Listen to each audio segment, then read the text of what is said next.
Welcome to the 276th episode of the Video Games podcast, where we talk about any game at all, including new stuff, old stuff, and anything in between. If we are playing it, we'll be talking about it. Today we are recording on March 17th, 2022. My name is Brad Galloway.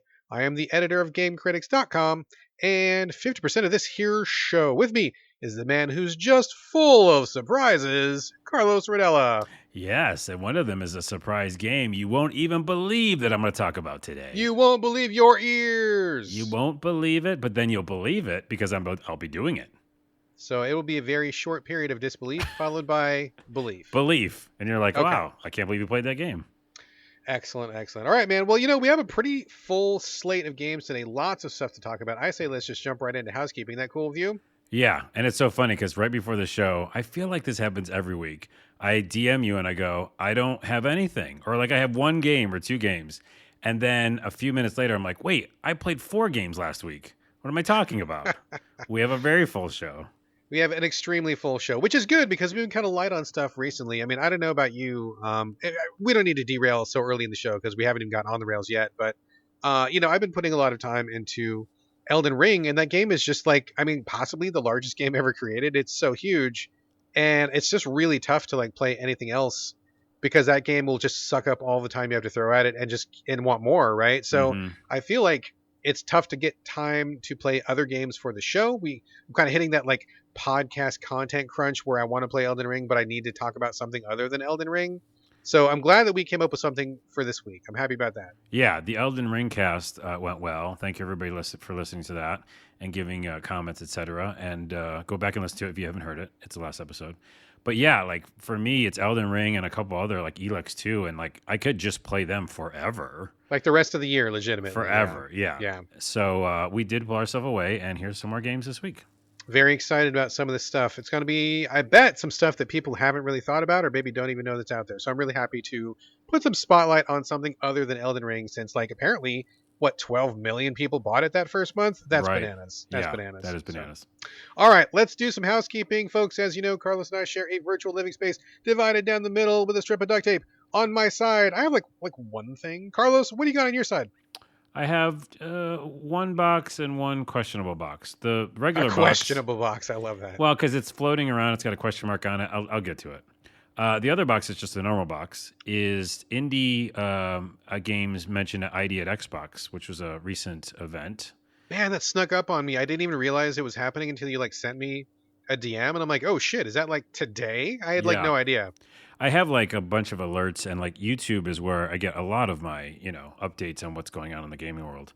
So it just came up, and I was like, oh yeah, remember you wanted to know about this. So I just checked it out. I only want to talk about 4 games really quickly. One is, and I think I know your stance on this, but Sam Barlow you despise, or you're okay with? No. I actually haven't played any of his games. I know about them. I've heard about them, but because they were on PC and iOS primarily, I haven't interacted with them. But I know all about them. They've been spoiled for me 7 ways from Sunday. Right. So yeah, I played Her Story originally, and I enjoyed it. And I think I brought it to the show, and yeah, I don't think you had played it. And then after that, I didn't like some of his other games. I think he's had a couple, I want to say. At least 1 or 2, at least. So they showed off his new game, which is called Immortality, and it's also being pitched as a trilogy. So I actually kind of am more interested in it. It seems like really good acting from the trailer, which again is huge for these kind of games. Anything FMV, etc., which we'll get to later. I mean, most important, right? It's gotta be important. Yeah, and so it looked good. Production values looked good, and the idea of it being a trilogy is really interesting to me. In more of I don't want to say Mass Effect, but some game you get invested in a little bit more. Sure. Than just watching a movie that's interactive. So, and I mean, not Her Story wasn't like that at all, but I don't know the full mechanics, but I'm interested. It's called Immortality. All right. Well, that's a pretty bold move saying you're going to do a trilogy right off the bat. I mean, that's is. That's when that's when you're at plate, right? And then you're about to get your first pitch, and before you take that pitch, you point out to pass the field. You're calling your shot like a Babe Ruth kind of thing. You got to have stones to make that kind of move. Yeah. Well, there's the stones. They're thrown. There you go. All right. Sam Barlow's got stones. Runic was featured, but it's out, I think, right now on Game Pass. Tunic is what I meant to say. That's the game. It's the Zelda with a little bit of Souls-like in it. Characters Uh, like a cute little fox or something like cute that. little fox. They don't really tell you anything, which is also very Elden Ring and Souls Sure. like. And what's really interesting, and I remember this when I played the demo, is that you unlock like the instruction manual Oh wow. and it's in like a different language. So you can't even read like the actual text. Worst collectible ever. But it opens up more and more, and there's like diagrams and drawings and stuff. So you can start like to piece together how to play the game. I Let's don't know how pause I for a feel minute. about it. Yeah, go Let's ahead. pause for a minute because I got to be honest with you, man. I haven't played Tunic. It looks really cute. I downloaded it. It's on Game Pass, so anybody who has Game Pass can download it for free. Yeah. That's a win. So I'm definitely going to try it out. It looks mechanically like my jam, but when I heard about that thing that you just described, the puzzle, it's almost like a collectible puzzle. It reminded me a little bit of like Fez, where you're supposed to like Yes, jump Fez. online and Hmm. compare notes with people, and there's like an ARG where you're figuring out what symbols mean, and like fuck all of that. Like that is not my jam. Yeah. I don't want to spend my life trying to figure out instructions and secret stuff. And if someone, a cryptologist out there loves doing that, I mean, more power to you. But for me, that's more investment than I want to put into a game. So I'm pretty iffy on that. Okay, I'm sorry, but you just derailed me because now I'm going to talk about Elden Ring for 2 seconds. Oh shit. Just because that's one of the only things that if I didn't go to YouTube and didn't go to these GameFAQ pages, I wouldn't really have fun with it either. Like I do like parts of it where I'm discovering new things and new lands. I love that. That's a huge part for me. But not knowing that I had to talk to one person that was hidden in a pot because that person could give me a half a medallion so that I can even get to the next section. I see this is a different thing though. Like I think I get what you're saying Uh, for sure, but to me, like the Fez thing where it's like, okay, here's a bunch of letters that you can't read, and then you have to do like a cryptogram to like substitute letters, and then you need to have like a code, and this substitutes the code, and this tells you a thing. Like that to me is like that's way beyond anything Elden Ring does. Elden Ring is like we don't tell you shit. If you find it, great. If you don't find it, great. You can still play the game, and you may miss some stuff, but you can still play. But like this kind of like code, like specifically code breaking kind of stuff right. is what I'm super not down Okay, for. okay. Yeah, and I agree with you there. But I would say one more thing to that point. Like literally there's an area that I'm in, well, I won't spoil, and you can't get to the second part of it unless you do this thing that is very complicated and it is you have to know what it is. I mean, I mean, like but it's not a critical path thing though. It's just no an it extra is. thing, No it right? is. It's All right. Well, I 100% don't know critical what we're talking pathing. about, so I can't answer that. I But just kind of alluded to it without spoiling it, but sure. there's something you have to go talk to or a person you have to find, which is not. It's like hard to find this person. Well, I just said it. He's inside a pot, which is crazy. You have to smash. Already did it. Already found You're him. okay, so Already you know know. that Yeah. part, right? Well, Yeah. what you don't know is that the thing he gives you is imperative to go to another section, and if you Oh, don't sure. have it, you can't even go there. Sure. I already knew that. It's I okay. already knew that. All right. Figured it Anyways, out. We're talking about code breaking. I don't like code breaking. That's the takeaway. I agree with you. All right. Take. Okay. The other couple games, real quick, is Chinatown Detective Agency. Looks really Yeah. cool. Looks cool. And I just like the representation in that game as well. So really excited about that. And also, Cursed Golf was shown off again. Very which We're excited. both very excited about. So Psyched for Cursed Golf. Bring me the Cursed Golf. bring me the Cursed Golf. And then the box that was floating, we kind of already opened because it was Elden Ring. Oh, And it was like, we're not supposed to open that because we already talked about it. But I just want to say one thing about it is that I Yeah. finally, I was talking with my barista, like I do. as you Owen. do. Yeah. As you do. Because we're coming up with ideas for sketches. And we were talking about Elden Ring, both playing it. And he mentioned, because I was kind of frustrated again, as I'm always am. Sure. And he just reiterated the idea of when you can respec, I should do that. And I feel like I haven't done it yet, even though I've unlocked Okay. respec. Okay. And the weapon scaling thing, I think Yes. I understood it, but the fact is I'm not using a weapon that has like weapon scaling to my the specific attribute like A. Doesn't match your class. Yeah. Well, it's like C or D. And like I Okay. feel like either A, I need to get another weapon that does have A in that scaling department. Well, like say I'm doing strength S is even better. or even S. Or I need to, upgrade that sword with an Ash of War that makes it that way. Yes. And this is very You technical can't do those talk. things. If anybody's listening that understands this, you get it. But I've never even touched that realm of like, what's it called? Prioritizing and like making sure I have the best grade, like level grade. Sure. Like being very specific about your build, being very specific about the weapons, make sure it syncs up with your build. I mean, it's really technical character building stuff for sure. Right. So, anyways, I think that kind of gave me a spark and like a little shot in the arm today to be like, I was at a wall and I'm like, I'm going to go do that tonight. You know what I mean? Like, that's just going to be my evening. It's like a little bit of respec and like working on weapons. And that's kind of okay. It's weird. I mean, it's necessary, man. Like that's a real key part of like the soul stuff. I mean, you've got your fashion souls where you want to look cool, but at the same time, you really have to like. And again, the game doesn't handhold you on this. They don't really tell you. They expect you to find it out for yourself or talk to the community, whatever, whatever. But however you find out, it is not necessary. But if you do it, it is a huge boost, right? Like it helps so much. Yeah. I mean, for me, being a Magic user in the early game, and me, like I said in the earlier podcast, I went like 30 hours before I found a single piece of fucking gear that I could use. But one of the things I did do was I did find an Ash of War that gave my regular sword some intelligence scaling, and I was an intelligence character, and that made all the difference, right? So I put that on. It gave my weapon a big boost because I was a smart guy, because I'm a Magic user, and that helped. So doing that kind of thing really can help you play your character more effectively, no matter what kind of character you are. Right. And the respec goes along with it because I've been playing a strength like endurance build. Sure. But I'm not like fully that way because when I played the game, you know what I mean? I dumped points into other places. Hmm. So I need to just like empty those I mean, you categories. can certainly min max if that's the way that you want to go. Like, I mean, there's like a strength build, there's a dex build, there's, intellect build, there's faith build, there's a quality build, which means you kind of like go half and half between strength and dexterity. I mean, there's all sorts of stuff you can do. And now that you have the respec open, plus you've been playing for a long time, you must have a million swords, a million pieces of armor, a Yeah. million ashes. You can just mix and match all that stuff and see what you come up with. Yeah. That's what I'm doing. There So you go. we're talking about Elden Ring again. I apologize. I'm done. Housekeeping for you? I mean, it's going to be Elden Ring for the rest of the year, It basically. really So. is. All right. For me, just one quick thing. I have to say, been feeling real negative about life lately. I'm not going to get too far into that because this is kind of a positive show. But there's been, I'll get in bed and I'll check Twitter before I go to bed. Don't do that. That's Don't do dumb. that. Don't do that. Don't That's do that. stupid. I went to bed last night and I just saw a couple stories back to back that were both miserable. And it just made me lose whatever faith in humanity I left. And I went to bed, I had bad dreams all night. I woke up crabby and tired. Don't do that to yourself. No. But in the midst of all this darkness, there is one bright, shining light which is giving me hope. And that is the toy company Mattel. Because they, this week, I don't know what it is about this week, but they have been dropping He-Man, Master of the Universe reveals for the rest of the year. You know I'm a He-Man fan. We've been talking about it lately. Yeah, on the this show. is kind of the He-Man podcast. It is becoming the He-Man podcast. Every day this week, they have dropped a huge bombshell of previews and releases for the rest of the year. And man, like every day, I'm like, I wake up in the morning like, oh shit, what are they going to talk about today? What's coming out today? We got to find out what's today's release.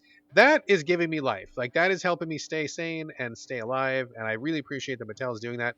Very exciting stuff. I mean, they announced a whole bunch of new stuff. A new She-Ra coming out for people who like She-Ra. I think She-Ra is amazing.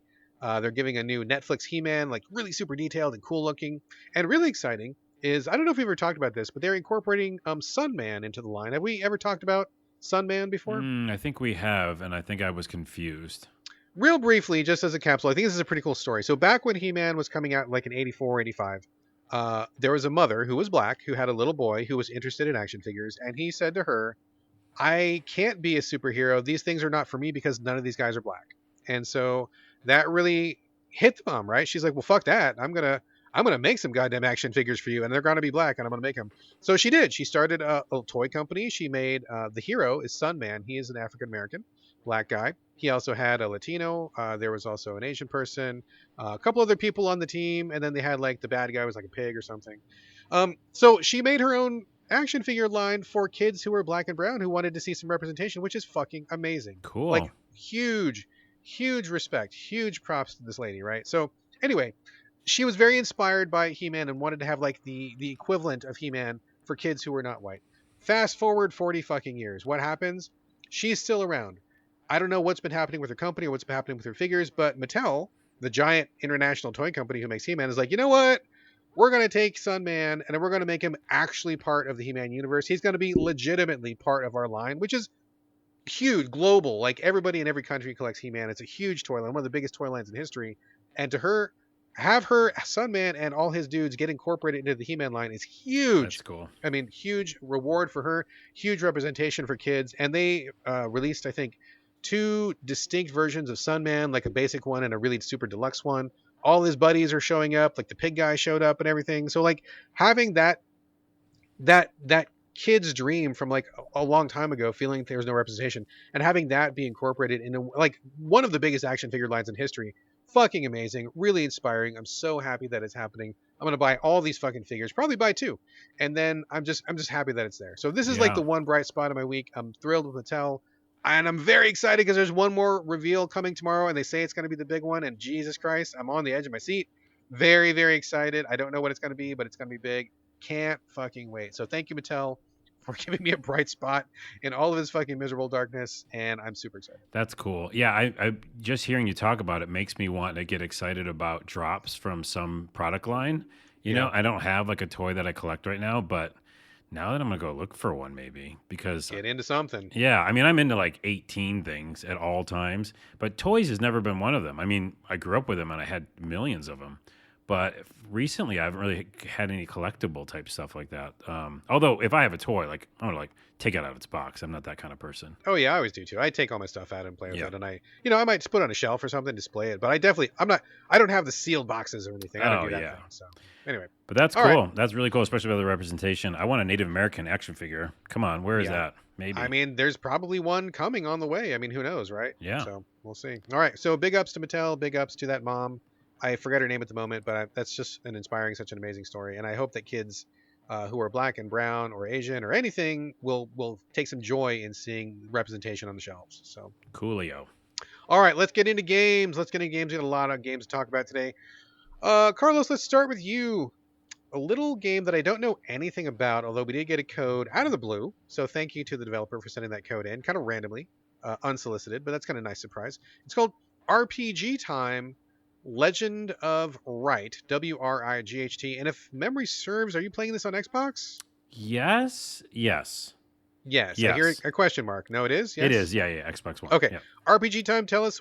I literally know nothing about it. So what is this game all about? Well, it's funny because I'm playing so much Elden Ring, and I was like, "Hey, it's an RPG, but it's like really chill. I think I'll go over to this for a little while because it's not obviously an intense RPG. It's kind of very childlike in the fact that it's literally a child or a younger person is like leading you through as a dungeon master through like a hand drawn world, and it's Wait, all what? Oh, wait, back up. yeah, So yeah. you're pretending to be you're playing D&D with a kid as the DM, and so you're Yes. pretending to play D&D. That's what the game is? Yeah, and it's all takes place in like a sketchbook. So Like you're hand-drawn kind of a stuff? hand-drawn sketchbook. Yeah. Ooh, that sounds neat. It's very weird and different. I've never played anything like it. I don't think I've played anything like it. Huh. I think the closest analogy would be Stickman. And we both Oh, we both okay. like Okay. Stickman. So Yeah.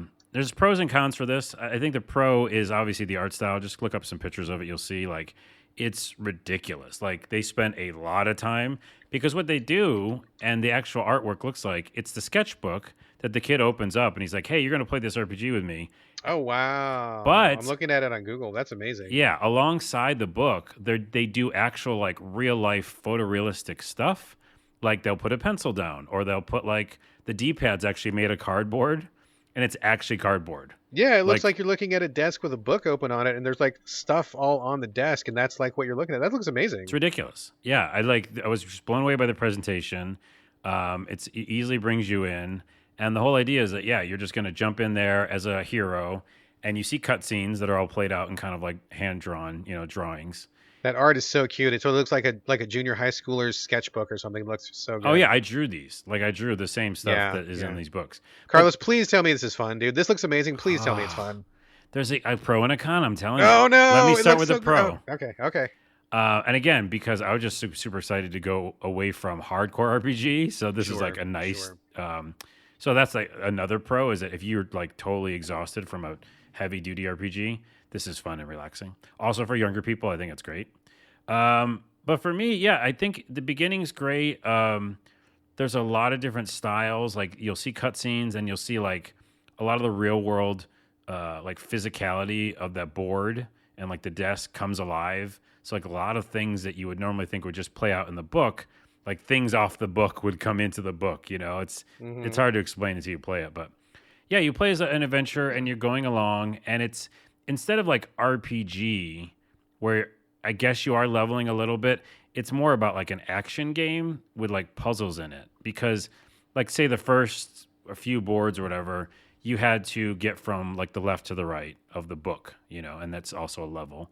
And as you're doing that, like there's rocks falling or something, and you got to like time it, to jump across. But you have to use the D-pad, so that's one of my cons. I don't like Okay. the D-pad, and it's not a fluid movement like you would get with a left analog stick.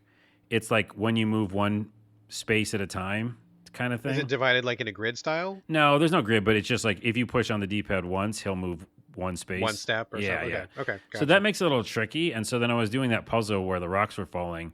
It was less about maneuvering and that kind of thing, and more about like what helmet I had on my head. And if I had the right helmet, I was protected and I didn't get as many hit points damaged to me, and I can make it across. So it's like it's more of a thinking thing than like an RPG in that way. Okay. Okay. And then there's some monsters and stuff like that too. There's RPG elements, but a lot of it seemed like it's just weird. It's like puzzly. Another one was like dig up things with your shovel. So now you're not even fighting with a sword. You're just in the dirt with your shovel. And as you dug up things with the A button or whatever, you would use those things in the quest. So it's a really weird mixture. And that's my only con is that because it's called RPG time and he's a DM, he can do whatever he wants. So he's just like playing with you, right? Like what there was another game that does that where, oh my goodness, I can't think of it. Where I mean, like it sounds like Hand of Fate or something like that, where Hand of like the Fate, DM can yeah. kind of mess with you. Yeah. Yeah, and there's another one though, RPG something. I forgot what it's called. I think it was a mobile game first, and it's like you were like doing a pen and paper RPG. So it's definitely got that feel, and he like just messes with you, and sometimes you're supposed to die. He's like, "Oh no, you didn't realize that you're supposed to do this. Here, I'll take you back." And he rewinds it. So it's almost like, yeah, you're kind of just having a story with this kid as well. I mean, this sounds awesome, dude. This sounds amazing. It's almost awesome. I guess the only reason I got taken out of it at the end is because the controls were just a little frustrating because I was expecting more of like me to actually have agency over the character, and it's not that at all. So it's probably just expectation. Now that I go back to it, I understand what I'm playing. Okay. But I was thinking I was going in and he's saying he's going to be the DM and I'm an RPG hero. Yeah, this is my only con, and this is correct. It doesn't feel like an RPG, if that makes sense. Like not a turn-based RPG. Not even an RPG almost. It just feels like a weird mishmash of mini games and an RPG in the fact that you are a hero and you're fighting Right. things, and but sometimes you're just like getting away from things, or like I said, putting on different helmets and not get hurt, or digging up weird things. So it's a hodgepodge. I mean, maybe like RPG filtered through the imagination of a junior high schooler who's That's writing in his notebook. That's Right? exactly it. And if you There you know go. that's what it is, it's perfect. Like it's so cool and weird. I mean, this sounds dope, dude. I didn't know anything about this, and you have like 100% sold me on this. Is this? Cool. Do we know if this is already out or is it not out yet? Oh, I don't know that. I don't know either. Wait. It is out now. Yes. Okay, It's I'm a gonna little jump on. pricey. Oh, really? How Even much? at Do an you know? indie game, it's 30. Whoa, that's a little. That's a little It's a steep. little steep. Little I feel like steep. it'd be better at 15. I still am going to go back to it, by the way. My only con was really that I was kind of the expectation, right? Okay, But what they makes sense. did in the presentation of this thing is redonkulous. Well, this sounds very exciting. I don't know that I'm gonna buy it for 30 because I don't really spend that much money on games in general. But I will bookmark it and favorite it, and when it goes on sale, this sounds like a win. This sounds very cool. Yeah, and I definitely think like if you have a younger person too in the family, like I think it's even worth the price point because I think it would keep people like a younger person like involved for a long time. Do you know what I mean? Interesting. Like Okay, really, cool. really busy for a while. But yeah, I'm All gonna go right. back to I it. mean, this sounds like a win. So I'm very glad we're starting with a bang Yeah. here. RPG time, Legend of Wright, and you're playing it on Xbox, correct? Yep, All right, excellent. Let me talk about Roguebook. Have you ever played this one? Roguebook I'm looking it up because that's how I do it on this show. I don't know. Let's see. debuted on Steam. I want to say last year, and just now is coming to PlayStation and Xbox. This is as expected, roguelike, but it's also a deck builder. It's really interesting.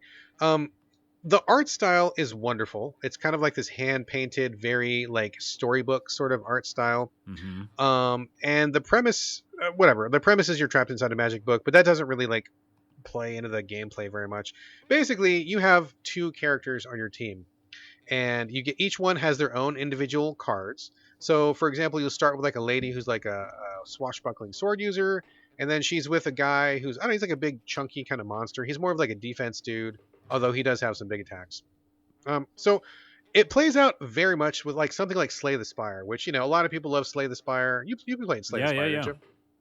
A lot of people really like that a lot, and I feel like there's a lot of commonality. I Slay the Spire was probably the last deck builder that I really got into, and this one is kind of like hitting those same spots in some ways. Not exactly the same, but it's enough of the same vibe to where I'm like, okay, yeah, I kind of like this. I like what it's doing. It's got some good ideas. The hook to this is that you have to take into account your two characters. So when you build your deck, there's defense cards, there's attack cards, etc., etc. Pretty par for the course. But some of those cards will move a character to the front or to the back. This is 2D, remember. So like maybe you'll start out in a battle. Your sword lady will be in front, the defense guy will be in the back. And she'll just do some attacks or whatever. But if he blocks, some of the attacks or some of the blocks will keep him in the back, and that's fine. But some of the blocks will move him to the front. And if he's in the front, then he blocks for more. If he stays in the back, he blocks for less. Vice versa with the lady. If she's in the front, she'll use her sword and attack for more. And if she's in the back, she can still attack, but she'll attack for less. And so you're kind of like juggling who's in what position and which card am I doing and which card. Like there are many cards that move them back and forth and swap them. So like sometimes you want to get a combo going where like your front person attacks for more attack, and then you swap, and then the defense guy blocks for more defense because he is now in the front and the sword person moved to the back. Like flip flopping them is a big part of the gameplay, which I think is really interesting and really neat. I like that a lot. That's very working well for me. I think it's very good. But the cards themselves, they keep like their stats mainly, right? Does it just reduces by a little? So like let's say for example with the sword lady, like if she's in the back, she will attack for 3. If she's in the front, she'll attack for 5. Oh, so the But stats don't really count then when it comes to that? no, there's no stats or anything. It's all just deck. Ah, It's okay. just like deck building with the cards. So, well, okay, okay, that's a lie. There are some stats, but it's like in a different menu, and it doesn't really like super play into the cards. Like just think of it as a deck builder, but the cards also affect where your people are on the screen, and they can raise or lower defense and have certain abilities based on is your person in position 1 or position 2. Right. So I think that's pretty cool and pretty interesting. I like that a lot. I think the cards so far are pretty straightforward. I don't like it when deck builders get super, super, super like complex. I think that you have to kind of keep the pace up, and you want to like be playing cards and moving on and playing cards. Like you don't want to get too bogged down, right? So I feel like this one has a pretty good mix of cards that I think are very approachable. They come out quickly. You can get your strategy out there and work, and it goes pretty well. There's a couple cards that are a little bit more detailed, but I kind of ignore those, and it's been working fine so far. As you make your way through each map, it's a little bit different than you might expect. You start at the bottom of a map, divided up into hexes, and the map is like totally like fog of war out, so you don't know where you're going. There's maybe a few points on the map that you want to hit, maybe a treasure chest over here, maybe a little point of interest over there, and you have a limited amount of resources to dissipate the fog. So like in addition to the deck building combat, which is pretty good, you also have this thing where you're like, okay, where do I want to go in the map? How much of the map can I reveal before I run out of resource? And then you try to find as much stuff as you can before you have to go fight the boss. So it's kind of a balancing act between how many battles do I want to fight because I can get some stuff, but also I might take a lot of damage, and healing does not easily happen in this game. Or do I want to make a beeline for the boss and I get there with a lot of health, but I might not have a lot of gear? So it's kind of like a risk reward kind of thing. The more battles you get, you might have more stuff, but you might be more beaten down, so forth and so on. Hmm. It's a good mix of stuff. I think it works really well.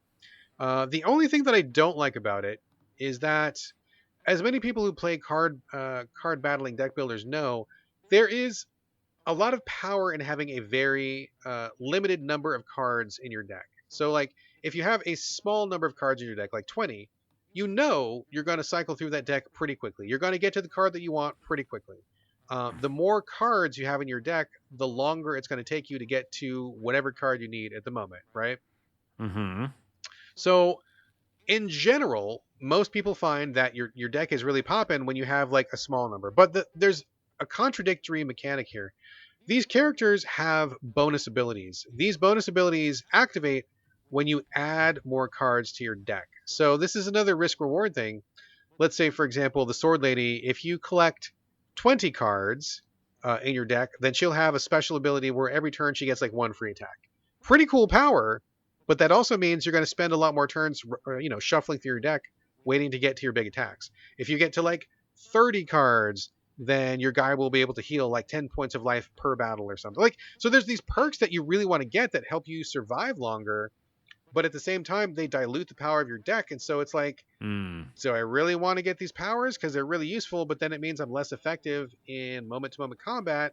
But if I have these perks, I might live longer because I'm getting some bonus abilities. Honestly, I don't care for this very much because I feel like it's just kind of a truth that you want the smallest size deck possible. So I just don't like this. I wish there was another way to get those perks because in a roguelike, I mean, you lose, you go back to the start. It's kind of discouraging. You want to use every advantage you can. So I feel like this one is kind of hamstrung a little bit. I don't Yeah. like that mechanic very much. I know I'm not crazy about that, but the rest of it I feel like is really good. The graphics are great. I feel like the interesting who's in first, who's in back mechanic is really interesting and good. I think the card battling is really straightforward and pleasant, and it pops. I think overall it's a really good deck building roguelike. I like it quite a bit. I like the fact that it's just a hero team of two, right? Yes, yes, So I like that simplicity, and I like the, like you said, the kind of order of cards, because again, it kind of keeps it simple. Because lots of these ones, I'm looking at the stats, like I was alluding to. But yeah, that last mechanic I don't like at all, because I want the least amount of cards that are all the best cards. Yeah, right? exactly. Yeah.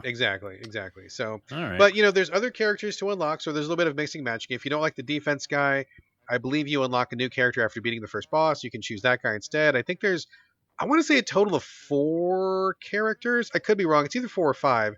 So you can mix and match once you get a little further in the game. So, good options there, not too many options. I feel like it's really polished. I feel like it comes together pretty well. If you liked Slay the Spire and you played the hell out of that like everybody else did, this may be one to check out. All right. That is Roguebook. I'm playing it on Xbox. Works beautifully on Xbox. I have no problems with the interface at all. Good stuff. Okay, Roguebook is done. Let's talk to you, Carlos. A game that is currently still under embargo, but will not be under embargo by the time the show goes up.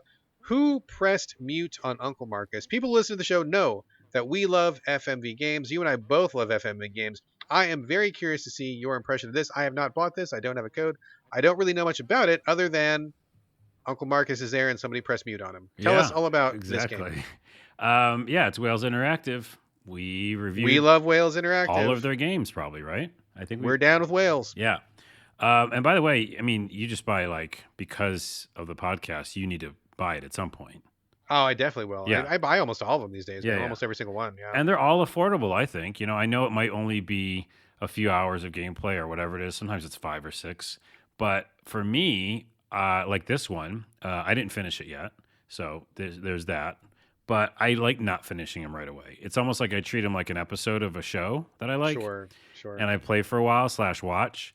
And then I just give it a break, and I come And back I mean, to to it. me, 5 hours that's a win, dude. Like I'm playing Elden Ring, which I'm not going to finish until I'm like 52. Right. So playing something I can finish is awesome. Yes, I know. And I don't know what the actual number is that will finish this one. But yeah, so what this is, I think, going back to the fact that we've talked about all of their games, this is, in my opinion, so far, probably the best one because, like I alluded to earlier on The best one out of all their games so far? Maybe.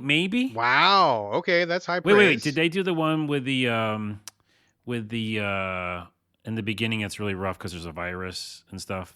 Yeah, they did that one. The I know what you're complex, talking the about. complex, right? Yes, the complex. Okay, yes. never mind. I like that a lot. The complex is dope. Yes. Okay, the complex might be better, but this might be the second best. But this is solid number 2. It's solid number 2 because, again, it's what I was saying about the Immortality one by Her Story guy. The production value is super important, and the acting is super important. So, what the story of this one I'll get into right now is important, but at the same time, that production and the acting is huge. So, it is about the uncle Marcus, and he basically is talking to you. You're the main character, and your name is not in front of me because I'm terrible, Abby. Okay.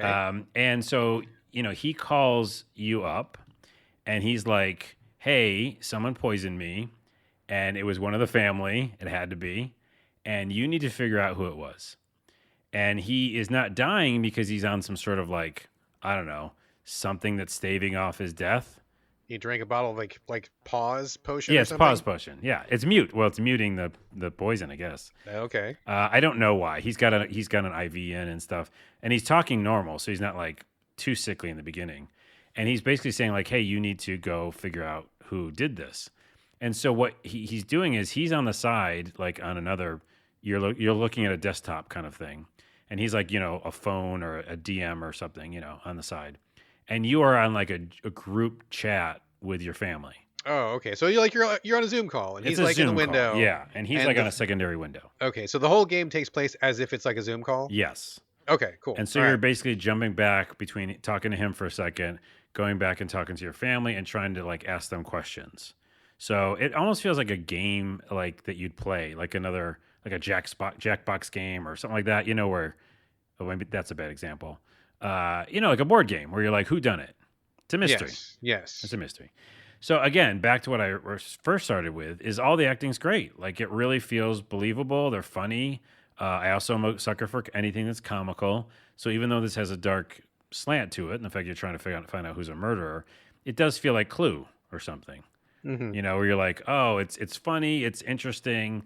I'm always checking, people's answers, and like all the other games, I think there's a pause menu, and you can go look at different relationships and how people answered questions, so you can put all your ideas together in one screen. Yeah, and then you can accuse somebody at some point with evidence. So it's Clue. It's fucking It's Clue. Clue, which I mean is a classic. That's a great structure. Yeah, I should have led with that. Uh, but Bearing the lead, bearing it's the lead, it's Clue. Clue. And again, the lead is true though. The lead is the fact that it's really well acted. Like the main actress is really good. You believe everything that she's saying, and that she's talking to the family. Everybody can relate to family who has issues, right? So there's Sure. tons of issues. The aunt is like drinking way too much, and everybody's like difficult in their own way. And then you're just trying to figure it out. So I don't have the answer yet. I don't know. I'm not ready to accuse someone, but I'm having a fun time. Like it's like just fun. And I'm not like pointing out bad acting in my head, And I'm not Right. like, oh, this interface doesn't work, or like the graphics are weird. Like everything just works. Like the fake Zoom call looks good. The way they keep track of things in the pause screen looks good.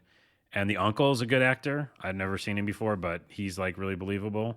So I really enjoy it. I mean, Wales is kind of on a hot streak lately. Like, not everything they've put out has been gold, but like, man, they've had a lot of really good, solid FMV games lately. I mean, huge props to them for like basically single-handedly reviving the entire genre. They've had some good shit. So I'm gonna get this one for sure. This seems really like my jam. You know, it is my jam. It is, and it's like I think it's going to get more and more intense as it goes along because obviously he's poison and he's like going to be in trouble. But yeah, I like the comedy. I like the acting. They reused some people from other games of theirs. Oh, okay, returning actors, Yeah, cool. and All right. also Susanna Doyle is from Black Mirror. One of the actresses from Black Mirror, which Okay. is always great because Black Mirror is great.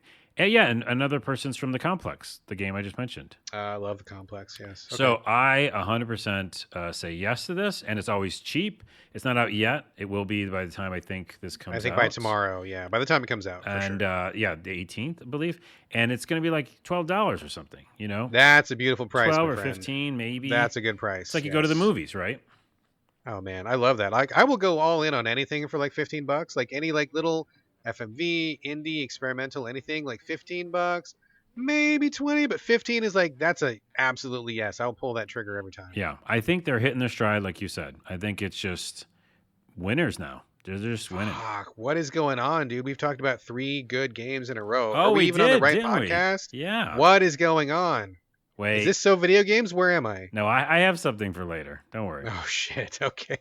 I'm gonna keep the hot streak rolling, my friend. It's gonna be 4 good games in a What row. the frig? I know, right? So I'm talking about Prison Princess on the Switch. I will full disclosure, I bought this game because it looked like a good source of TNA, and at the moment I was in the mood for that. Hey man, I make no bones about it. I'm okay with adult themed games, adult oriented games, and there's been a few games on the Switch lately that have been kind of eye opening where they get away with a lot more than you would think. I was Ah, wondering if this was going to be one of those. I'm not sure yet. because I'm Yeah. not too far. I, Not too I'm far. just sorry. I gasped because I looked at some of the screenshots real quickly. And on the Switch, that's the only reason. Like Yeah. this makes sense for Steam. Oh, dude, there's been a couple games on the Switch when I played them, and I'm like, holy shit! Like explicit stuff that I don't think anybody even knows is even there. I think they snuck it under the They radar snuck it under. Yeah. big time. But so I was like, okay, this seems like it might be like a good little cheesecakey TNA game. I don't apologize. I like that shit. Do I Hey, I'm respect not women? saying you should. Absolutely, yes, I do. I can also appreciate the way women look. So whatever. Anybody wants to email me, go ahead. We'll have a discussion. So getting back to the game, Prison Princess. It's already like a really like sexploitative title, right? I was like, okay, cool. I get what we're doing here. I'm all in. All right. Princesses in prison. Literally, okay, That's you it. just summed up the entire game. There That's you go. basically it. You start the game, and it does this thing where I'm just not a fan. Where I play, I play some Japanese games, and they're just like they seem very preoccupied with like fiefdoms and kingdoms and lineage and barons and counts and a lot of names. And they seem to really get like political with that stuff. And I just like I'm not here for it. Like a lot of turn-based strategy games get really into this really dry political lore, and I think it's the most boring fucking thing ever. So this game starts out with that a little bit, and I was like, oh, this is trouble. A lot of names, a lot of like weird names that are hard to remember, and they're not Japanese names. They're like made up names. Like the one princess is like I'm Zen Zen from Zanzibar or something, and the other one's like, oh, I'm, Knock Knock from Nutley, or like it's like these names that are just like goofy names, right? Yeah. Like, so they talk a lot about that stuff, and I just like it was just like my eyes were glazing over. I couldn't absorb that stuff. I'm not interested in that type of political content. But we pretty quickly get to the point where a princess is in prison. I'm like, okay, back in. You got my attention. All right. Here we go. Um, so there we go. So like basically it's a point and click kind of escape room sort of a game so far. Full disclosure, I'm not super far into it, right? I just started like last night just as a lark. So I've only played very little of it. But like basically you point and click around the room, and you just like the objects of interest, right? So like a piece of paper on a table, click that. A brick that looks like it's loose in the wall, you click that. Window over here with something outside the window, go see what's outside the window, click that. And when you click those things, the princess will go over that, and then she will do like this totally cheesecakey pose of like bending over super far to look at the piece of paper, or like reaching up to the window, and then her dress hikes up a little bit, and you get a little titillation there. So like that's okay. I'm like, yes, I'm here for that. That's fine. So far, when they're just talking, it's fine, but they very often lapse back into that too many names, too much political stuff going on, and they kind of lose me again. So I'm kind of like lapsing in and out of what's going on in the story, but I think the gameplay so far is pretty good, pretty straightforward, pretty simple. Click on things, little puzzle will come up, like real simple puzzle. Find an item, stick the item in the puzzle and solve that and kind of move on. So you really want both princesses to be out of the prison and just move on from there. I haven't freed them both yet, so I'm still like in the very beginning. But I like where it's going. I just want them to dial back on the political blather so far. If they just kind of focus on the jokes and the other stuff, I think we'll be in good shape. So far it's a positive, like hesitantly positive, but I feel like we're on a good track. It's interesting because normally we both don't like anything to do with like puzzle games in that way where you're clicking Yeah. things. Yeah. But if it's like because you also get a little, I know. I you're like, full disclosure. Yeah. yeah, you will do it. You're like, I will do so it for that's that. yeah, Yes. that's the ask. If we're gonna play a puzzle game, it better like provide If something else. it feels ridiculous and stupid to say that, but god damn it, I'm being honest with y'all here, and that's just where we are. Listen, let me do a quick tangent to make you feel better. Yeah, okay. I want a really good adult game because I want that thing that you're talking about. Yes. I'm a regular person over here, okay? But Yes, I yes. haven't found one that where the actual gameplay mixes together with it, so that I want to do both. And You that's got the to play that tricky. one that I played. You got to play the one that I played. Max Gentleman, Sexy Oh, Business. that's right. I think That I is a did. fantastic game. Maybe I did play it, and I didn't like it as much as you did, the gameplay part. Oh I man, I think thought that that's what game was happened. great. I thought that was I great. know you I don't will. know if you played it. Okay, anyway, Anyways, that's a great a one. Steam review says this game is for gentlemen. I just thought that was hilarious. Um, I don't know about that, but so far what I've seen, I am positive and hopeful. And in oh, fact, now that you've said that, maybe I'll check over on Steam to see if there's a different version of it. So, right. all All right, right. Well, again, I no shame here, but at the same time, it seems like not my gameplay that I would like.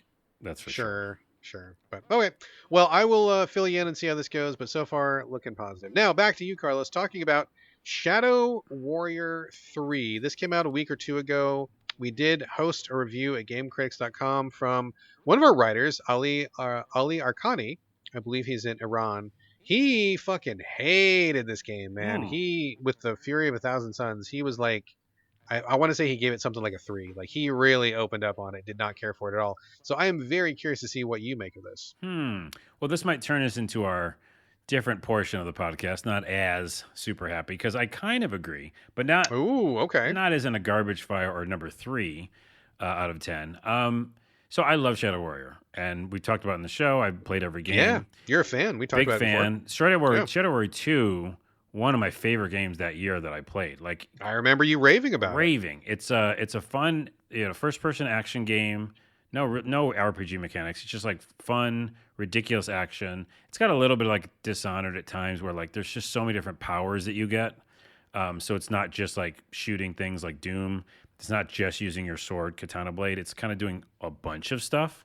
Mm-hmm. And so what this game does is more of the same for less time. I haven't beaten it yet, but I heard it's like super short, which Yeah. is really weird because I kind of like that, but sometimes if you're enjoying the world so much, you might want to stay You there. want more if it's a good Yeah. time. Yeah, for sure. I think I played Shadow Warrior 3 or 2 for 20 hours or something, 15 at least. I played it for a while. I was in that world. Pretty lengthy, sure. Yeah. So anyways, this is shorter for one thing. It's more of the same. The graphics took a little bit of a nosedive in the fact that you'll hear this again in my next review of the next game. The lighting is weird. Like The lighting is weird. yeah, the lighting's weird in this game where it's like the colors are a little too bright, the contrast is a little too off, and I feel like that wasn't the case in 2. And by the way, we should look this up. It's the same developer. It should be. Yeah, same developer. Okay. Yeah. It's like Flying Wild Hog, isn't Yeah. it? Something like that. So I don't know what they did, but something made me a little more like upset with the graphics. Like things are a little harder to see. Even though I know it's a fast-paced game, it's like insanely fast. But it's whatever. So that's one thing I didn't like. The gameplay, the story is the same. It's like the guy who's going to go save the world. It takes place right after 2. So if you haven't played 2, you're going to be lost on some story bits. They just don't ever tell you. It's like you should know this game. They just expect you to have already played number 2. Yeah, and I was confused on a couple references. I was like, I played a lot of that too, but I don't remember who that guy is again. Well, it's been a while, right? Like It's they been didn't a have a little while. on our last episode recap, nothing like No, that. nothing like that. I mean, Ah, yeah, you know what? They did something in the very beginning with some cutscenes, but a lot of those cutscenes were about characters that I was confused on. So yeah, they did some of it. I was a little confused. So that's strike number 2. I kind of was like a little lost and not as in. And then the action's super fun, but I don't know why it just didn't capture me. It adds a grappling hook, and not a fan. I feel like I died a bunch of times when I shouldn't have, because and I didn't know when to jump off the grappling hook or whatever. So okay, so those are all the negatives. Some things I didn't really connect to the story this time for some reason. I didn't like the lighting kind of, and yeah, the new mechanic didn't do anything for me. can we just really briefly mention that the protagonist's name is Lo Wang, which I feel like if you think that's funny, maybe you'll like this game. I mean, that name just puts me off. Like I don't even want to play this game because of that name alone. It basically does that throughout the whole series. Like the super lowest common denominator jokes. Yeah. It just does that, and I've always like looked past it because it's been so fun to play. But that's why this one, it was like, oh, I don't know if I'm enjoying this gameplay anymore, and I definitely am not here like for that, for the silly stories, the silly jokes. And then the last piece is a positive, is the fact that I was playing Elden Ring, Elix 2, all these tough RPGs, and I was just so frustrated about not being empowered. So that's what this is. This is a power fantasy, like Doom or something else, where you just go in and like, destroy. So I think I've tweeted a video of like when I was playing it, and it's like awesome. I felt really, really good about myself for a while. I was like, oh, I just took out 1 million bosses in 2 seconds, swung around, did this thing, jumped off this thing, got new powers. And so it's not that it's not fun, because I had fun with it. I was like, look at me, I'm a badass. And it was a nice change of pace. But I also might be grown out of it. You know what I mean? It's almost like a movie you watch when you're a kid and you're like, Yeah, I guess that was good back then. Right, right. Yeah, I mean, I've had that experience. I haven't played this game myself. I probably will never play this game, but I do remember Ali's review, and he took it to task because he felt like, like you, he was a big fan of Shadow Warrior 2, and he felt like it was too much of a step backwards. He said that it felt too stripped down compared to the first one. Fewer number of weapons, the combo system wasn't the same, there wasn't as much customization. He didn't like the new I don't know, like fatality kill system in this one. He felt like it was more of a gimmick rather than something you could really build into a strategy. I mean, he really took it to task for being too short and too light on content and stripping away too much of what he liked about the second one. So I can't speak to that myself, but if anybody wants to hear more about Ali's review, we've got that at GameCritics.com, and maybe part of that is what you're feeling. Maybe you're just Yeah. feeling like less options, not as good as what you just played the last time. Let me talk to that for a second because that's a great point. Is that it really is that? I mean, I don't know if this is the case, but I'm guessing that there was budget cuts or reduced development time Yeah. because that's what this smells like, right? And also, that's what happens when you have less time or less people working on it or whatever. Is you just cut things, and I think he's right because two had more of an evolution of the character and like skill trees and things like that, and this one just feels like yeah, like a cookie cutter simple thing. Like the simplification, I think, is what makes me not like it as much. And Yeah. I was like, oh, there's literally nothing going on here, and it's moving so fast. I'm already in the second world, and I'm not getting anything out of it. So I think that's kind of pinpointing it right there. Okay. All right. Sounds like a whiff. So I guess there's a Yeah, bad game, even though we had a pretty good hot streak going. So yeah. no worries, no worries. Let's turn it around. Let's turn it back around. Let's get back on the sunny side of the street again with a good positive game for What? me. Wait, what? I know, I know. We are living in the upside down. I Yes. am bringing good stuff to the show. Okay, the Life and Suffering of Sir Bronte. It's kind of a mouthful of a title. It debuted on PC, I want to say 1 year ago, perhaps. And this is a visual novel in like literally the most literal sense of being a visual novel because the interface is that you are reading a book. So I'm playing this on PS5 right now. It's also on Xbox. I believe it's on PC. I don't know if it's on Switch, but basically you are looking, your screen is like as if someone had opened a book in front of you and laid it down on your screen. So the whole screen is like a book. There's lots of bookmarks in the book, and then you turn page by page and read text about what's going on. And there are also some animated illustrations. These are all hand drawn illustrations, black and white. They look great. The premise of the game is that you are playing as Sir Bronte. He is living in a fictional world where there is a really strong religious influence. There's also a class system of like, peasants, commoners, and lords and ladies and that kind of thing. And you have to take him from literal childhood through a series of periods like childhood, adolescence, young adult, middle-aged guy, old guy. There's like a revolution. So they tell you up front he's going to go through his entire life, and what you need to do is you need to manage his choices, you need to manage his relationships. They present you with a lot of text to read, and then as you get to the end of a choice, it's like, do you side with this person over here? Do you participate in this duel? Do you leave with your honor? Do you apologize even though it's not your fault? Like, different choices like that. And each one will give you points. Now, there's two ways to play the game. I believe this is a patch that came after our initial review. We had someone review this game, I want to say last year when it debuted. And a lot of the problems, I believe it was Damiano Gurley who reviewed it for us. He said that a lot of the problems with that game was because he didn't know what was happening. He didn't see the cause and effect in what he was doing. And so he often got stuck not enough of one resource or too much of another one, and that affects how you make your choices. So I believe there's a new feature where they take the hood off the engine. They let you see all the guts, and they tell you exactly this choice will give you +2 willpower points. This choice will give you +1 stamina points. This choice will give you -2 life points or whatever. So like now, and you can turn it off if you don't want to see that stuff. But I'm like, yes, I want all the information. I want to make an informed choice. So Hmm. as you go through, you can clearly see the stats of your guy. There's a page that's just stats. Your guy starts out like zeros all the way down, and then you got to like build up your willpower, build up your stamina, build up your strength, whatever, relationships. And each choice is like, okay, +1 this or +1 this or +1 this, whatever I want to do, and you can kind of pick and choose as you go. And as you get further in the game, all these choices start to require that you have participated in your life a certain way. So let's say that you get to like a challenge where you're going to get into a fight, but you don't really want to fight, so you want to defuse something. If you have played your game in a way that you have been exerting your willpower and having a strong presence, you will have enough of the points that you need to make that choice. If you have been kind of a meek guy and quiet and reserved, you will not have enough points. You will not be able to choose that choice, right? So it's not just about choosing the right choices. It's also choosing the choices that build your guy in a certain way so that when you get to these crucial choices later in the game, you will have justified why you made that choice by your previous actions. You know what I'm saying? Yeah, your choices are building your stats. Exactly. Literally exactly. So it's very interesting. I don't know how far I am. I think there's like 5 chapters, and I'm definitely not done. I got a long way to go, but I think it's great so far. I love the presentation of just like this really fancy book that you can jump around the bookmarks and like the way that the illustrations happen on the page. I think it's great.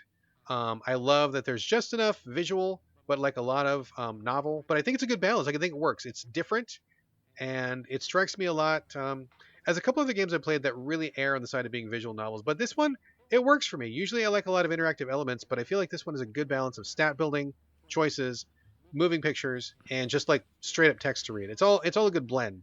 But it looks very nicely produced, very attractive looking, and I think the writing is really good so far.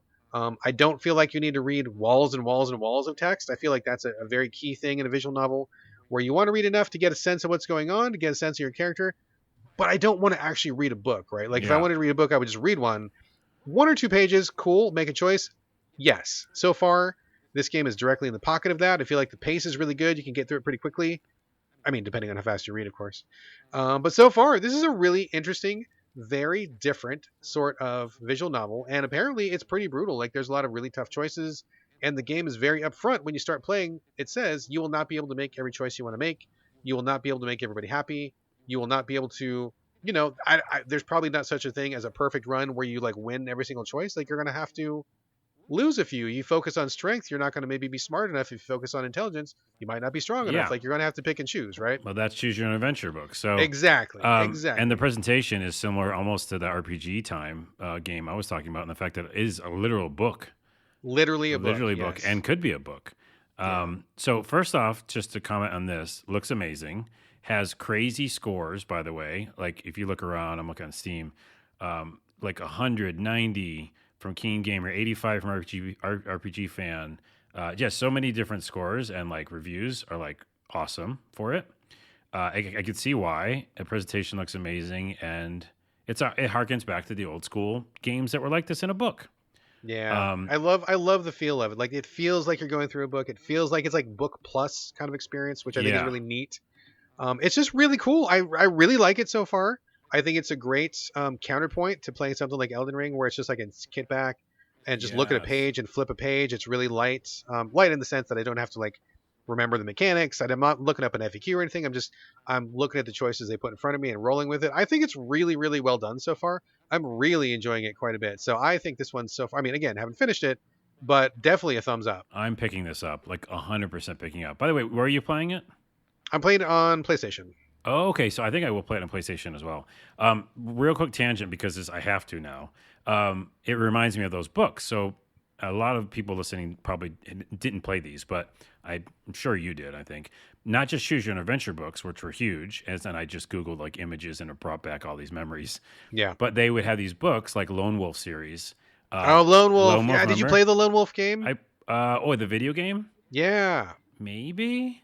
The Lone Wolf video game is very, very similar to this, and I think it's also very awesome. I love the Lone Wolf game, but yeah, it's kind of in the same bucket as this. Okay, Yes, and so yeah, I'll look it up. But yeah, the fact that like, oh, that's right, and it has like actual combat in it in the video it game. does. It does. Yeah. But in the books, they were books like Choose Your Own Adventure. You would have to Fighting use fantasy, sure. Yeah. you would have to use dice though, like real dice. Yes. And Yes. so it would the first page or second page would be a character sheet, and that was incredible to me. Like literally mind blown. Played so many of the Lone Wolf So games. fucking cool, So dude. fucking cool. Absolutely cool. And Yes. also it reminded me of, because I started on the Google image search, that D&D had a lot of these books. And I played all of them because I'm looking at the images right now.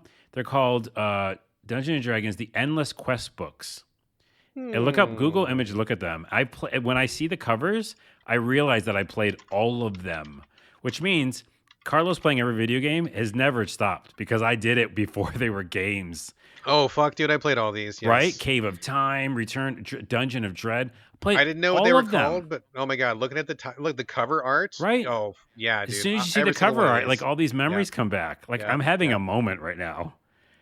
We are deep in the nostalgia zone Really, right I'm feeling now. like all sorts of like I'm smelling like Taco Yes. Bell and the mall and like uh Babbage's. I don't know. Oh my god, Babbage's Yeah, EB, EB. Electronics Boutique and The shit. other Yes. one is B Dalton. yeah, and then there's this one I'm looking up a fighting fantasy game book. Appointment with Fear by Steve Jackson, who's Yes, like a those were huge, huge. yeah. Yes, yes. Okay, I'm a nostalgia run. I'm going to stop. Life and Suffering of Sir Brante looks amazing, but I'm also going to go back and I think just Amazon tonight, like a bunch of these old And just get books. those books. Yes, Yeah, dude. absolutely, dude. All right, yeah. Thumbs up for Life and Suffering of Sir Bronte. So far, I'm loving it. I think it's amazing.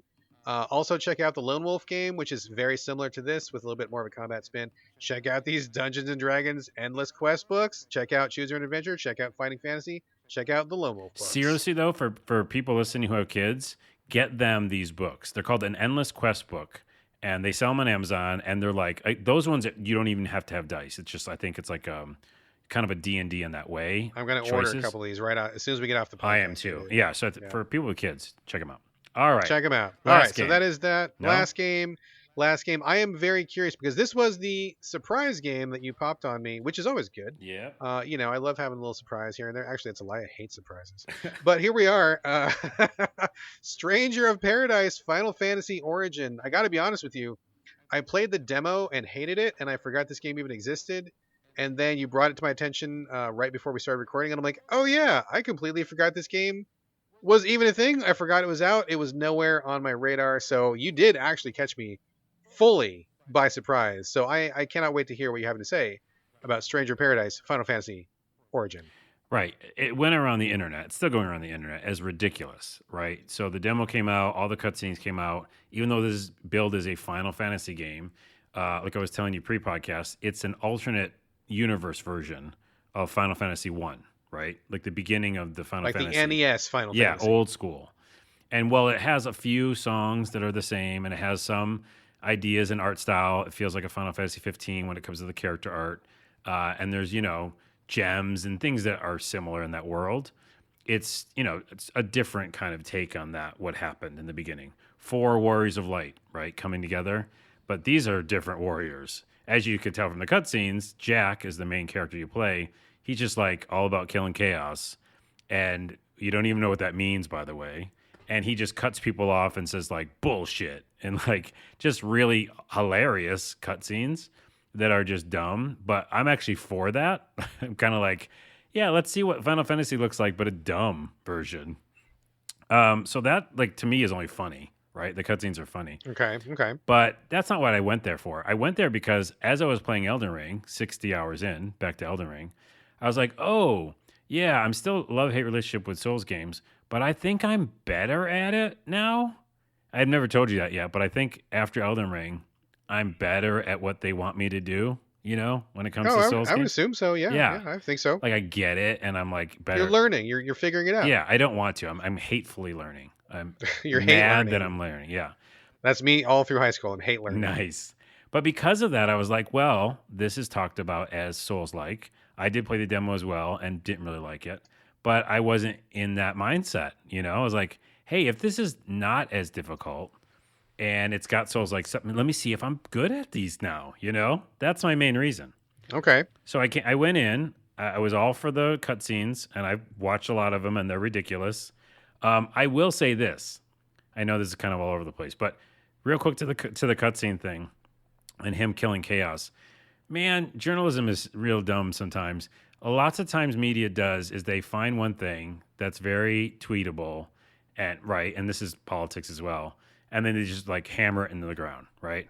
So there's Sure. a cutscene with him going like, I want to kill chaos. Yes. And There's then a meme. Yes. it's a meme. So if I played longer probably than most journalists, I don't know, I shouldn't say that, but I played a lot of this game already. And there's regular cutscenes in this fucking game. Like he says other things. He doesn't just cut off everybody and say bitch, So I just want to put that out there. Like there's regular cutscenes in this game and there's Final Fantasy moments. So it's not all that, right? So what is the gameplay even? Because it seems to me just kind of like a third person brawler, Well, basically. that's Like, is that about correct, yeah. or what do you I'm think? gonna get to that part now. This is the gameplay part. All right. So the fact that it shares a Souls like thing is it is a third person Final Fantasy action RPG style game, right? So similar to 15 or something, running around, jumping. You have two teammates or three, depending. No, you only have two. That's right. But you can have up to more teammates. You can only bring two on the battlefield. So you're doing the same thing. You're running around. They're doing their AI moves, and you're doing your combos, etc. So there's some pros and cons. The pros are pretty awesome. The pros on the combat side, talking about gameplay, is it's really fucking fun to play. Like it's actually really fucking fun. And going from Elden Ring, where I feel like I'm dying more times than not, this one I was not dying as much. And by the way, there's difficulty level. So take that with a grain of salt. Okay. There's story, normal, and hard, I think, right? Okay. And in story mode, you can even turn another thing on that's called casual on top of story mode, All right. which means that basically all the things that they're trying to do like a Souls like, they kind of push those away a little bit. So if you put it on normal, this is what the game is. You're doing those action things, you're playing like Final Fantasy, you have your magic points. Your magic points are used for your combos for your weapons though. So everything uses magic.